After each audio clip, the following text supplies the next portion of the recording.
Welcome to the National Women's Fitness Academy podcast. We're here to talk about women's health, female hormones, body image, and all things health and fitness.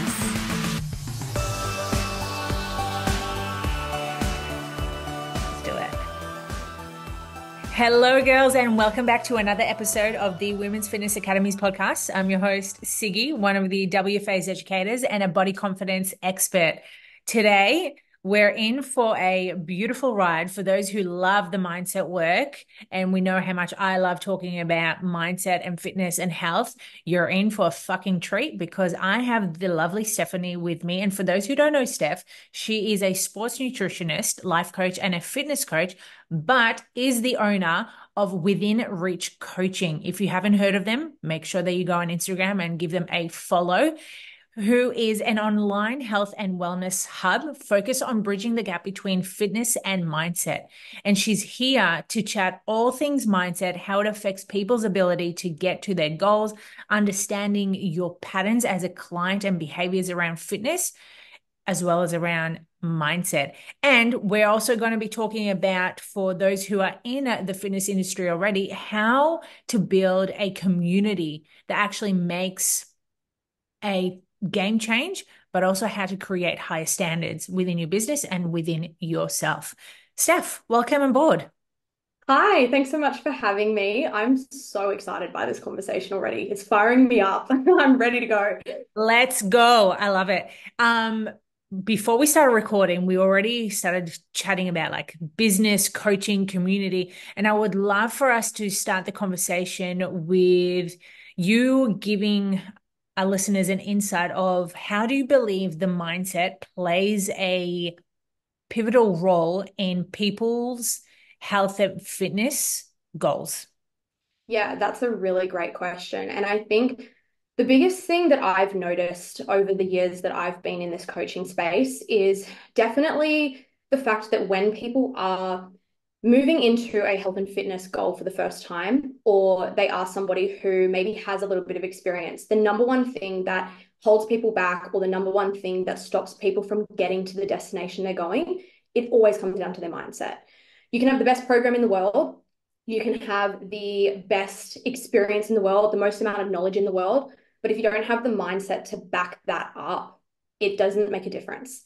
And I've seen this time and time again where there will be people that I have worked with, people I've spoken to, and, no matter where they're at in their journey, the mindset is always the biggest thing that is the roadblock between them getting to a goal or not getting to a goal. So that's where I have noticed that everyone and anyone has had to suffer or manage this at a certain point in their lives.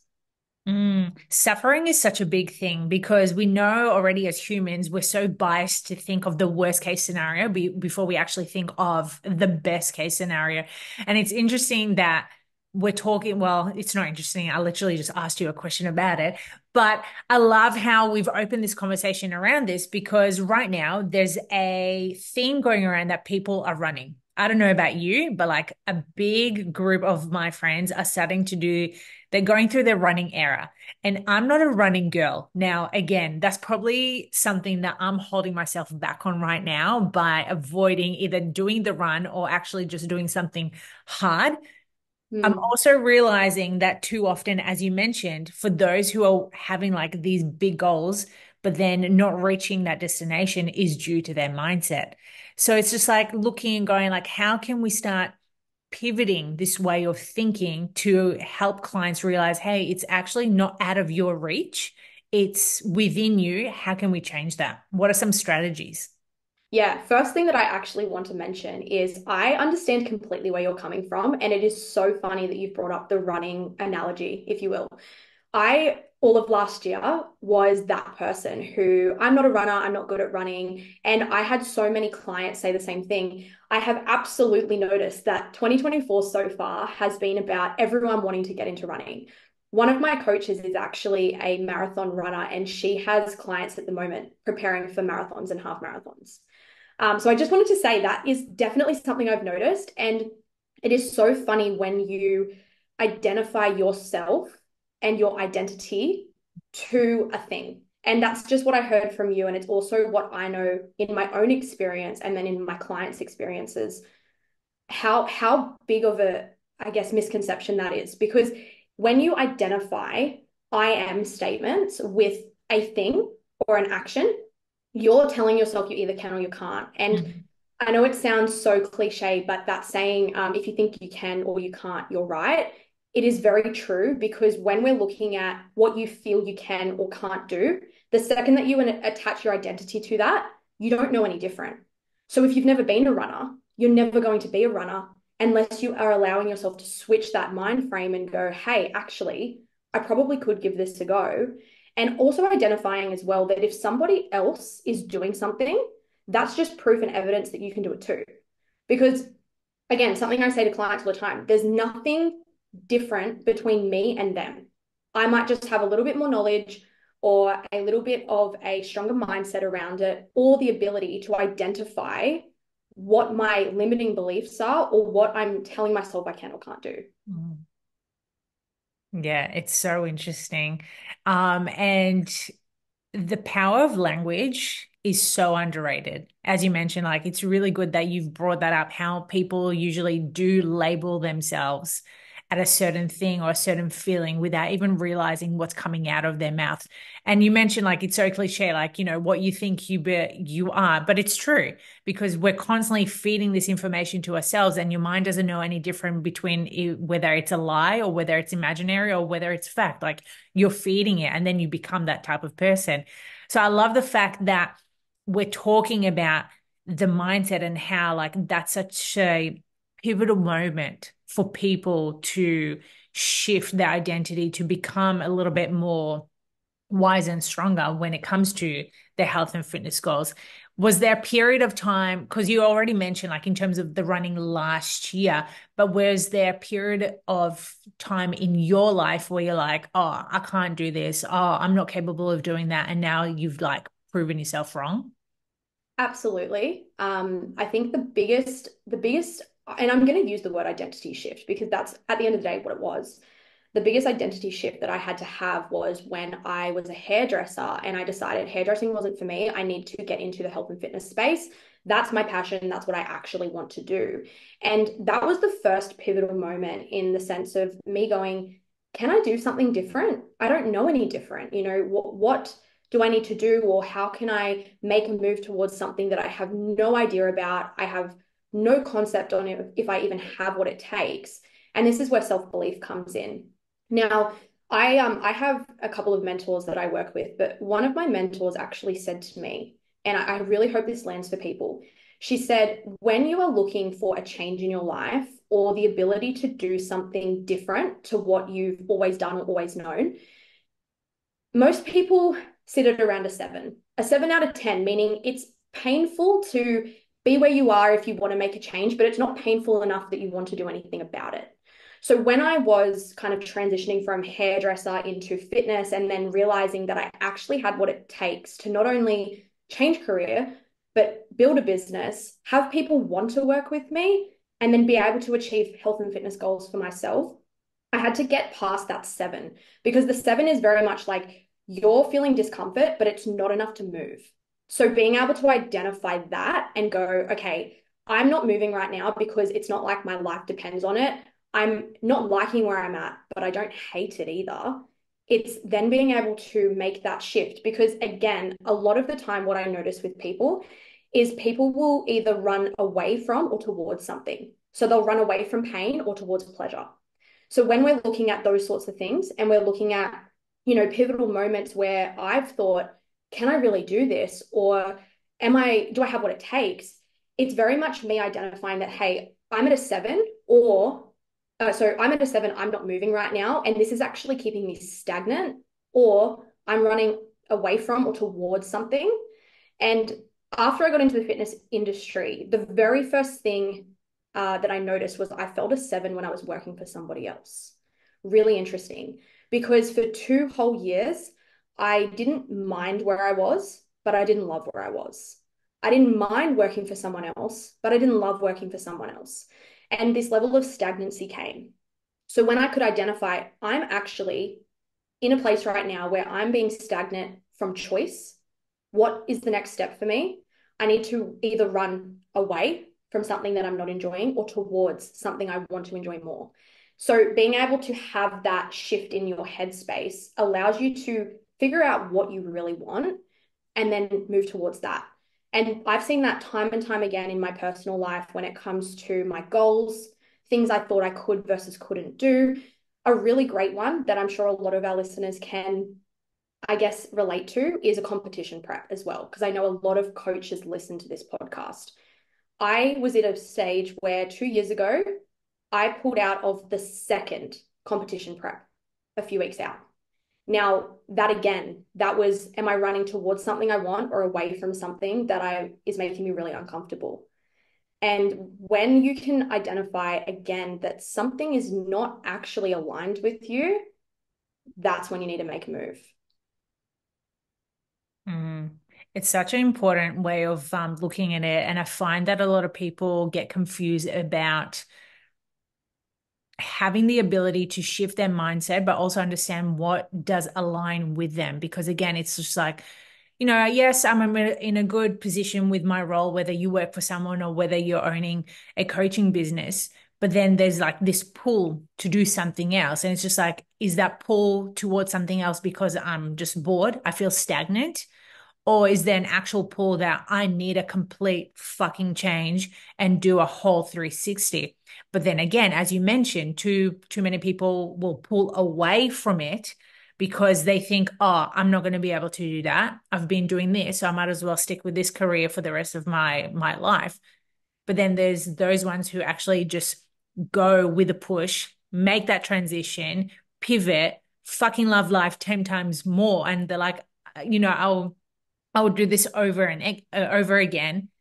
It's just like, well, how do we find that point? Because I'm sure a lot of people listening to right now going, cool, that's awesome. Like you pulled out of your bodybuilding competition because you didn't realize it aligns. You were able to pivot from hairdressing to fitness coaching. But like, what triggered it? What was that moment in your head while sitting on the couch going, I'm done with hairdressing. I just want to pursue fitness and health? Definitely the feeling. So everyone has a different thing that will make them go. And for me personally, it's very much a feeling. I'm a massive feeler. I feel everything and I feel everything very deeply. So for me, it's like you've got this little niggle that just won't go away. And it's there. And it's like the more you ignore it, the louder it gets. So the thing to understand is when we are in a position where something we're doing in our lives is not working for us, or we're starting to feel that little niggle, a lot of the time people will not make a move until it's so painful that they don't have a choice. That is apparent. So if you are feeling that niggle, a lot of the time your belief systems, your patterns, or your environment are the reason that we don't make the move necessary. And also lack of, I guess, clarity on, is this going to work? Again, self-belief. But being in a position where you can actually understand that if you are waiting for that pain to come rather than making a move before it happens, that could end up meaning a couple of things. First of all, you fall behind where you could be. Or second of all, that you don't end up making a move at all. But the thing is, naturally, we will wait till we feel something really deep before we make a move. So it's not actually about being able to do anything prior to feeling that. It's about knowing that that is what's happening. So something I say to my clients all the time, awareness is the first step to change. If you're not aware that that's where you're at, if you're not aware that that's what's going on, you're not going to be able to make that move before you feel the level of pain or discomfort that's going to push you in a different direction completely. And I feel a lot of people can relate to this. If we all just have a moment to think right now, where has there been a time in our life where we haven't made a move? Because even though we knew we didn't want what we had, it was just not painful enough for us to make a change. And if we relate this to health and fitness, this is what happens to clients. This is what happens when you get on that consult call with somebody for the first time and they say, I've just hated where I've been for so long and I haven't been able to do anything about it, or I'm stuck, or I can't get out of these habits. And I'm at the point, and they always say, I'm at the point where I now need to make a change because they've waited so long that they're at that pivotal pain moment where it's like you don't have a choice but to make the change then and there. If you can become aware that that's happening, you can actually start to unravel that a lot sooner. Mm. Awareness is such key for change and for people to actually understand like where they're at in their lives. And like you mentioned, too often it comes down to them being in so much pain and despair that they're like, I have no other choice but to just fucking change. And if not, life is just going to continuously be miserable. Yep. Yeah, it's such an interesting way of looking at it. And obviously, again, like we all go through our own transformations and addressing our fears and our negative beliefs. But again, that's how this is where it's like overlooked, where we actually need to look deeper into it to better understand our patterns and behaviors. Yeah, and something I do just want to, I guess, point out here as well is the biggest reason that I do this work for myself, and then I've also brought this into my business, is because a fitness coach, that's technically not their job. And for example, for myself, when I first got into my health and fitness qualifications and decided I wanted to be a fitness coach, there was no concept of any of this stuff and how deeply you actually will have to work and connect with clients to get them to a goal. So I do just want to allow people to understand the fact that if you are a fitness coach, you either don't expect that this is something you're going to need to do, or you're not able to give this sort of information, advice, and support because you're not qualified to do so. And what we do at Within Reach is very much bridge the gap between the fitness and the mindset because of the fact that this is the gap in the market. And it's not necessarily anyone's fault, but a fitness coach does not have the skills or the qualifications to support a client on that level so that they can understand what is actually holding them back from achieving their goals. And a lot of coaches don't even know this stuff themselves. So, something I would like to kind of just ask the listeners right now as well is how many clients have you got that aren't doing the work and that Mm. aren't following through? How frustrated are you getting? And what is it that you can kind of look at and say, like, my business is great, my services are great. What's missing? I guarantee you this is it. Because as a coach, we are also human beings and we also deal with this ourselves. So not only is awareness the first step to change, but understanding that this is the missing link in the industry and this is why your clients are not getting to their goals. Yeah, I love that you brought that up because it's such a big concept of my mentoring with coaches to make them understand that, like if you don't have the qualification, make sure that you refer them out to someone or work with someone who does the work, who is, certified within that to help your clients as well. Because again, like I remember when I first started my fitness coaching, I was just banging heads with clients constantly. They'll come back after the weekend and they'll like binge eat or like binge drink and they'll be like, yeah, I'll just start again on Monday. And I'm like, no, like, fuck, like, why is this happening? Why can't you stick to the plan? Till I pursued my studies in behavior change and, the mindset side of things. And then you realize, oh, okay, it wasn't me. It's a human pattern that's happening and I wasn't able to address it. So yeah, it's a really good pointer for people to understand going, okay, like what are some insights that are happening with your clients? And if it's something that, again, like you cannot address, maybe it's for you to recognize who can you work with or like co-work with or even like get a mentor, as you mentioned, and to have a better insight into those patterns and help these clients to achieve better goals. Yeah, I think the other thing I just do want to bring up with this as well is because I love what you said about how it is people's patterns, it's human behavior. Yeah. A fitness coach is not responsible to fix or to change what is going on with a client in that regard. And that's why I'm saying, it's okay that you don't know what you don't know because you weren't taught that. That was not part of the qualification. But something I do just want to identify here as well, because with my own experience in coaching, I have clients that do the work and I still have some clients who don't. Even regardless of if you understand the mindset, you understand environment, habits, limiting beliefs, patterns, even if you can get through to somebody and have that level of understanding on this sort of stuff, some people still don't want to be helped. Some people still get stuck in their ways, and some people will still not do the work. So, yes, we as coaches need to be responsible for doing this work ourselves so that we can deliver it to people, but also not being hard on yourself if you can't get through to everyone. Because for myself, I very much hold every client that I bring into my space very closely to me. And sometimes I want it more than they do. And that's really still frustrating. It's still very frustrating, but it's also okay if you're not the person who gets through to them. But something you say may be the trigger for them to start, or something that you do, or a piece of education you provide them with. It may land in a way that later down the track, they might go, oh, I'm so thankful that I had that conversation. I'm so thankful that she gave me that tool. So you can't always help everyone, but you can't help anyone if you don't understand the gap in the market in the first place.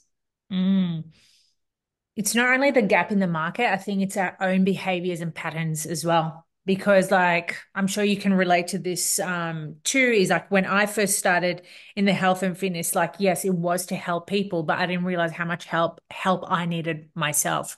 And I was constantly contradicting everything I was telling clients, but I wasn't doing it. I wasn't performing and being the person or the coach that I needed to be at that time to provide a better service to my clients. And it's cool that we're having this conversation right now about how not every person is going to want to change, or realizing that change is harder than expected. Because again, too often people are coming into this space thinking it's going to be easy. I'm going to get my goals within 8 weeks, because yes, that's what you get sold. You get sold that within 8 weeks, you will lose an X amount of weight or gain amount of muscle. And it's just like, it doesn't fucking work that way. It takes time. Like, I just love the fact that I still get clients and go, I don't want to get bulky. I'm like, babe, I've been trying to bulk for the last 10 years and I'm still fucking trying. It's just like, it's going to take some time. But back to the topic of clients not wanting help or not wanting to change. Again, that's not a manner that we have to take on ourselves. Like, yes, it's annoying how we are taking the responsibility. We are wanting to help as much people as they come into a space.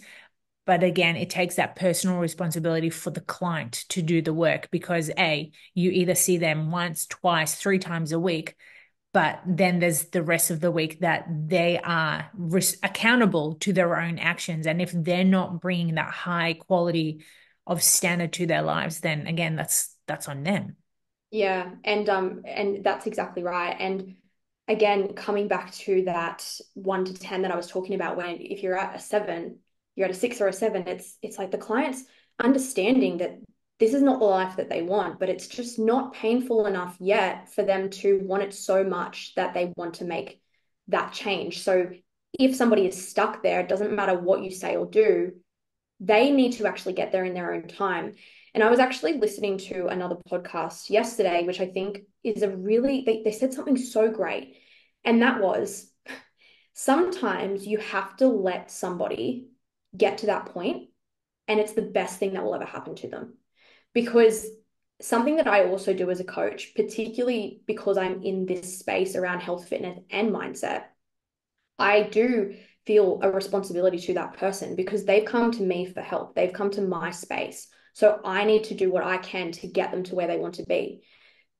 But even so, and I've experienced this before, sometimes it actually is better, unfortunately, for us, not for them, or sort of for them as well, to just let them go. Let them go, let them get to that part, because that feeling that they'll feel once they finally get to that 10 out of 10 is the perfect thing that will get them to change their lives and turn everything around.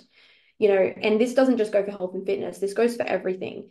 Any goal that you set, anything you want to do, or anything you want to change in your life, sometimes getting to rock bottom, whatever that looks like for you, is the best thing that can happen, because it gives you that aha moment of, oh shit, if I keep going down this line, what is going to happen? And that's where people drastically just change their lives. So you don't want people to get there. You don't want them to go there, but sometimes it's actually the best thing for them, because it will literally dictate the rest of their lives. So it's identifying again, and like I keep using that word identify. I know I do that a lot, but it's because you really do have to be switched on and understand, and I guess intuitive to that, what is going to in a moment be the best thing that you can do for someone? Do you let them get there on their own? Do you help them? But if there's no sign that they want help, you can only, what is that saying? You can lead a horse to water and you can't make it drink. Yeah. Yeah. Wow. Like so many things are running through my head, and I agree with literally everything that you've said. And now this is going to sound really sadistic in a way, but sometimes people love being the victim. They love being comfortable in their own messy, miserable shit. And I'm speaking about this from experience. Like I was a huge negative Nancy. I used to think of the worst case scenario. And it didn't fucking help me till literally one day I really hit a rock bottom. And like you said, it had nothing to do with health or fitness. It was more regarding like life. And then I was just like, fuck, I have one way. I either choose to continue this path of just victimizing everything, poor me, poor this, getting that validation from people, be like, it's okay, like things will change. Or I actually just put on my boots on and then just walk the other way and change my life completely. And this comes down to everyone. And as you mentioned, it's not just health and fitness, it's your life in total.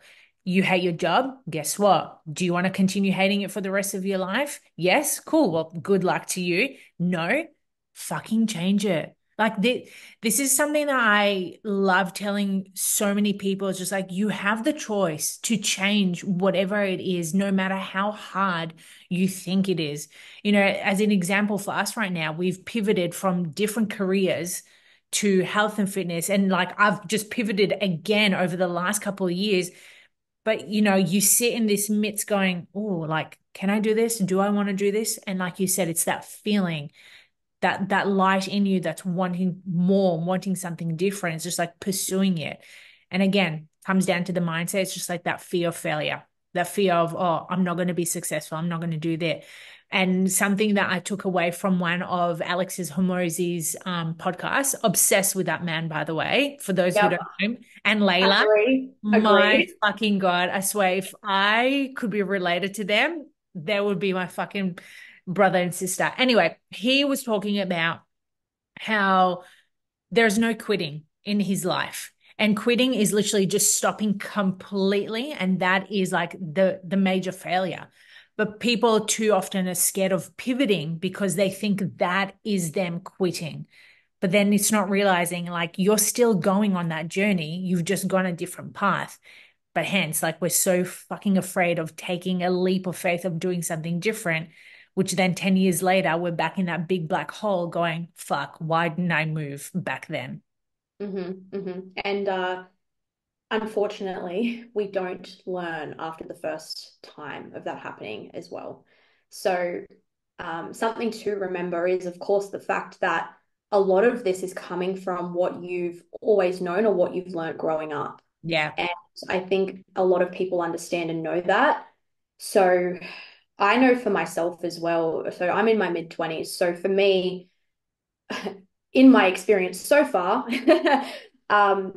that has been the most challenging time, your 20s, because it's the first time that you actually can recognize a lot of this stuff, but so many people are still so oblivious to it. And you could go around in circles or not, but I do definitely think that if you're not open to learning what your patterns, beliefs, behaviors, and environment are doing for you, you're constantly going to get stuck in that circle because how do you know any different? So, and I'm sure you're probably the same, Sig. My role here is to now make people aware of what they're not aware of because you don't know what you don't know. So being able to speak on these sorts of things, I'm really hoping that people get a bit of an aha moment from this and go, holy shit, I didn't know that I was doing that.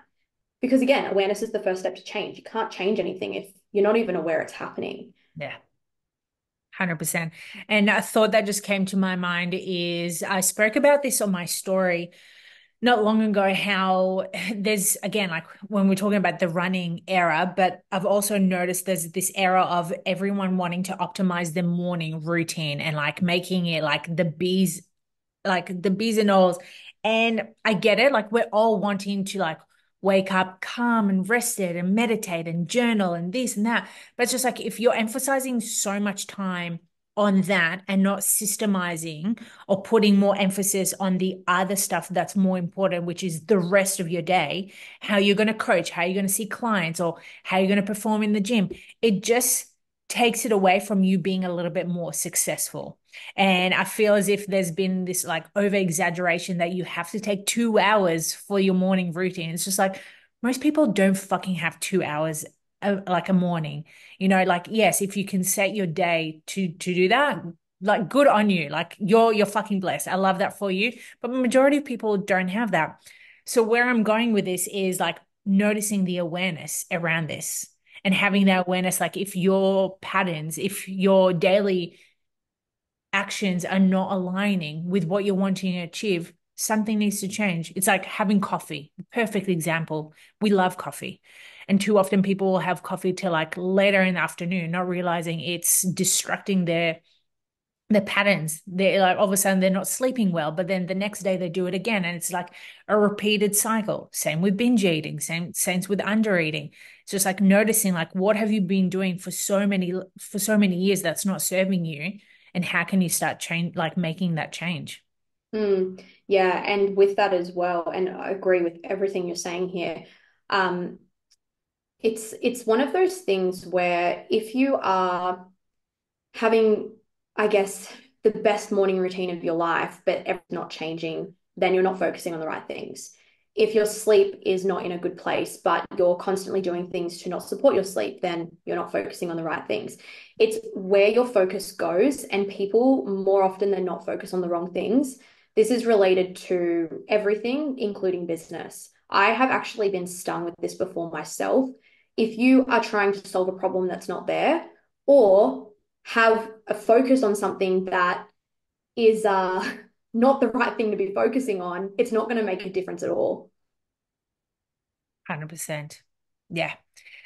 I want us to be honest, like I could talk about this for fucking ages, and literally something that just came up to my mind right now with changing awareness and like talking it through with clients. Again, like not all fitness coaches are qualified to do this.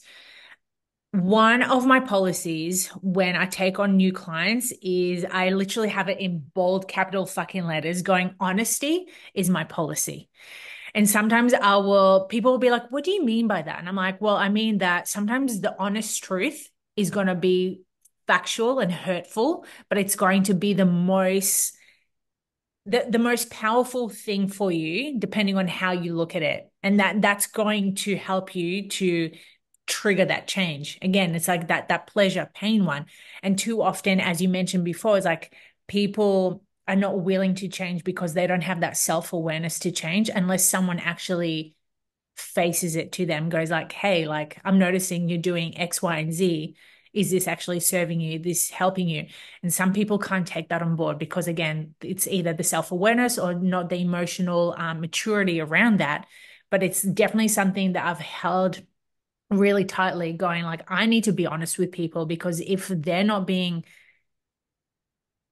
I guess, stepping into the highest standard that they should and could be, then like that's also my fault as not coaching them through it.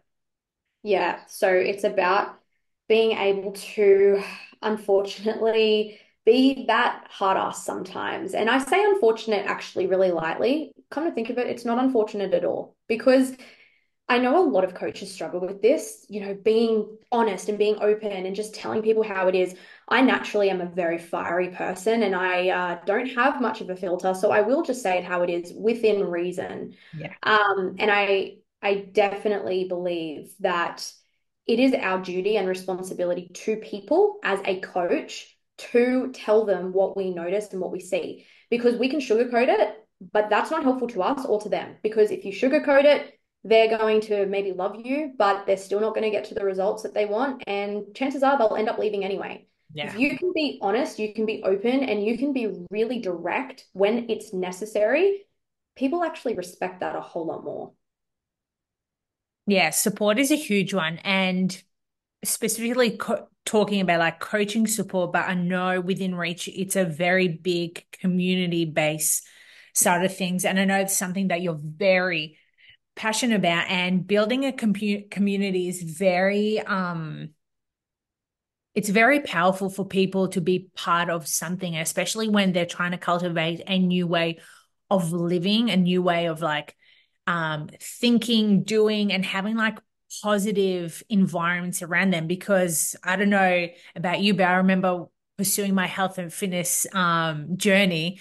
Many of the people that I was around with at that time were not really interested in health and fitness. So it was a very like lonely path at the start. And I was just like, am I doing the right thing? Like, is this still something that I'm wanting to do? And people overlook at the fact that when you're changing, again, careers, lives, new goals, you may distance yourself from like old friendships, old people, old colleagues, but then be able to pursue new friendships. And it's like, again, like as adults too, sometimes I hear all the time, oh, it's really hard to find friends. It's just like, yeah, well, you're probably not placing yourself in places where you can build that community. So I would love to know, within Reach coaching, like how do you foster like a sense of connection and encouragement for your members? Yeah, that's a beautiful question. And everything you've just said there refers to environment. Environmental factors are a real thing, and environmental factors are important because if you're in the same environment and it's not a helpful environment, whether you think it's helpful or not, it's not going to make a difference when it comes to you trying to change your patterns and behaviors. So we identified this really early on. For those of you who don't know, I was originally a face-to-face PT, as I'm sure most people were. And this is kind of a very small segue, but I don't believe that coaches should be going straight into the online space without being face-to-face first. Because I agree. again, everything that we've just spoken about, how the hell are you meant to know how to be there for people if you don't know how to work in a people environment? I could talk about that for ages, so I'm not going Same. to. Same. A bit of a sore spot. But what I really noticed in my first couple of years when I was a face-to-face PT was the incredible amount of different personalities, different wants and needs, different expectations of people and from people. So when we moved into the online space, the most important thing for me was we need to keep this community thriving. And this is where I notice a lot of coaches are missing out on, first of all, having a community altogether, but second of all, being able to maintain clientele because they don't have the community. Being in an online space can be really challenging to have community sometimes because it is very much like straight and narrow, you're in your own world. And I was actually speaking to a client about this yesterday on a one-on-one call, and we were talking about the event that we did last week. So I will kind of backtrack, but this conversation I had with this client, she said it was so fantastic to be in that environment because I forgot that there's other people here as well. It's not just me. And from a client perspective, what they're looking at is they have only communication with the coach most of the time, if not all of the time. So it's just them and you, and they're not able to potentially, if they need it, have a different environment or a better environment, or have the ability to see other people around them doing the same thing. So anyway, going back to what I was saying, we decided very early on we needed to keep the environment and the community thriving. We are very lucky because we have, so I have two coaches that work with me, and I also have an assistant. And we do have clients all around the country, which is incredible. I love it. But for us specifically, a lot of our clientele are based around New South Wales, and that's just because that's where we're located. So we are able to run community events every single month, and we make it an absolute priority to run community events every single month because being able to bring a group of people together who want the same things, who have the same coaches, who are doing different things that are also kind of similar. It doesn't matter if you have a fat loss goal or a muscle gain goal or whatever, you're part of this community that's then coming together to learn, be educated, and thrive. And it's that reminder to our clients, oh shit, we've actually got that many other people on the same journey. I'm not in it alone. I'm not by myself. So yeah, we run community events every month for that reason.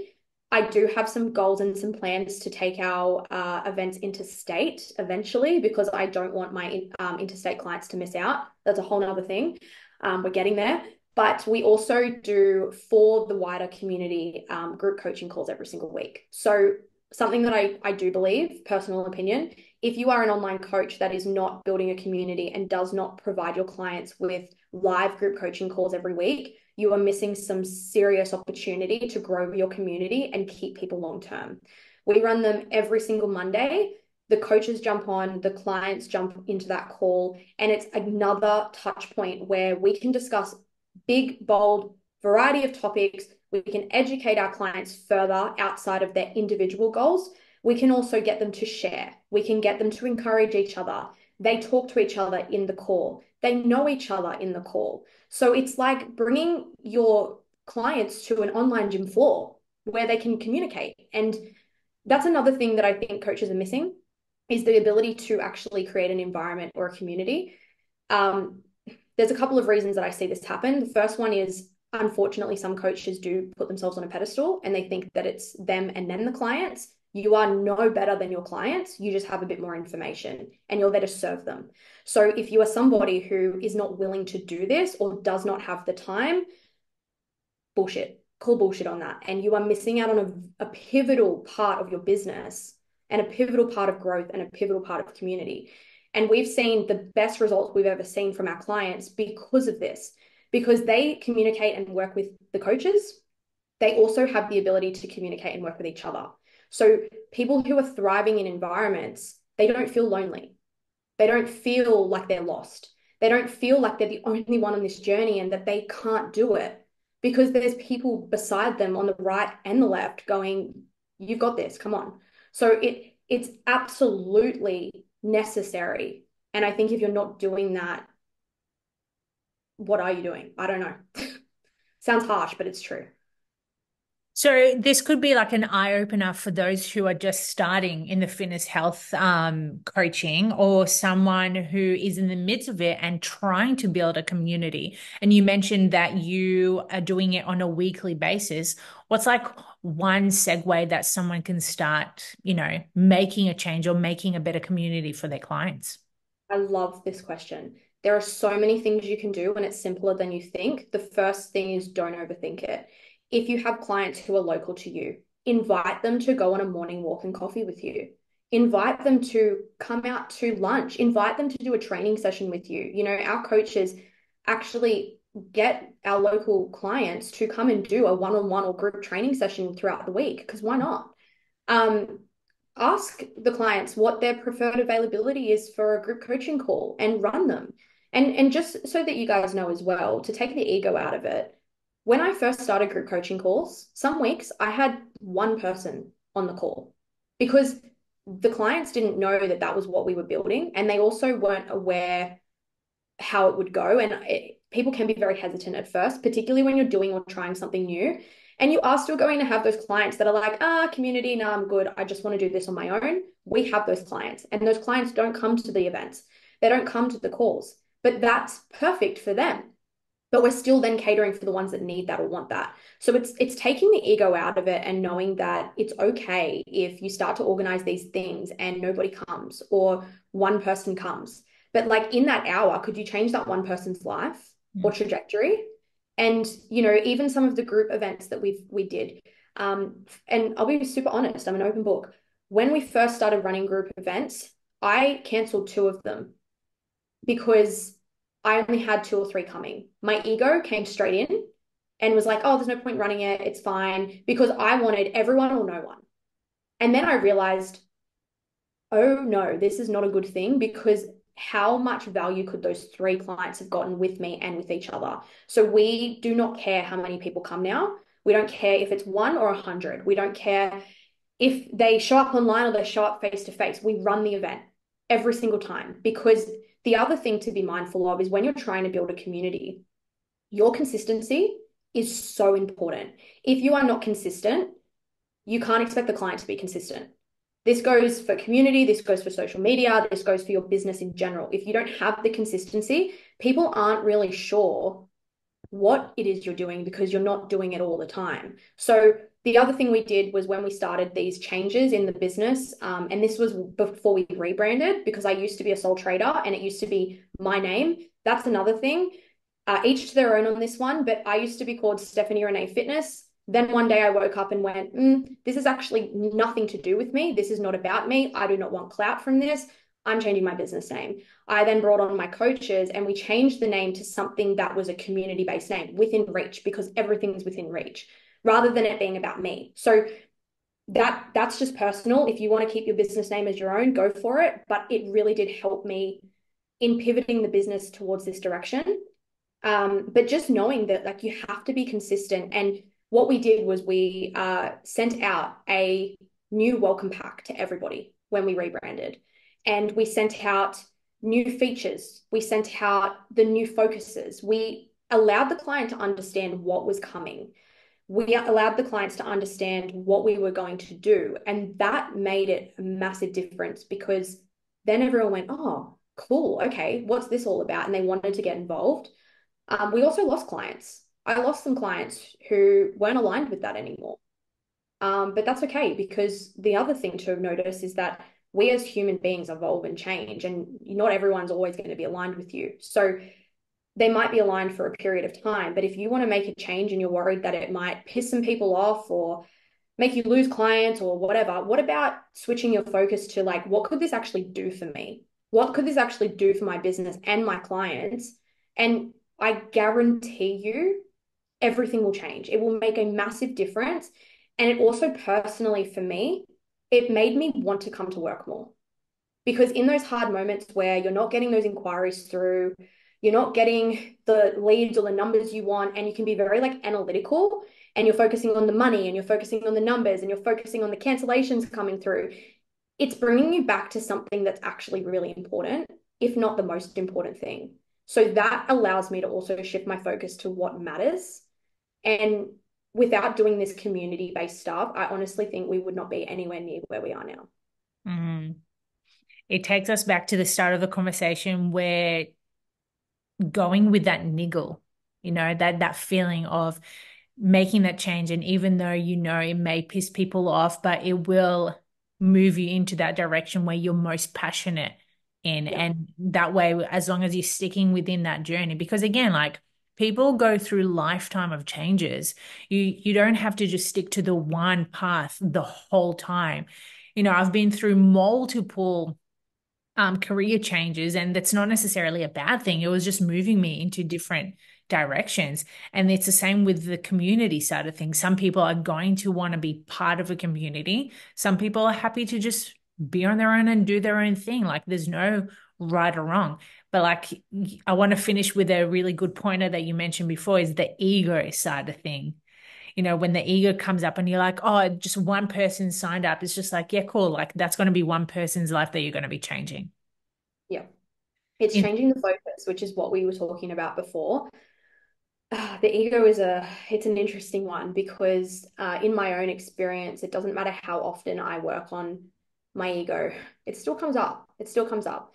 But again, awareness is the first step to change. And when you can I notice that your ego is at play, you can then choose which way you go with it. So I think ego is a really big thing, because naturally a lot of us deal with ego.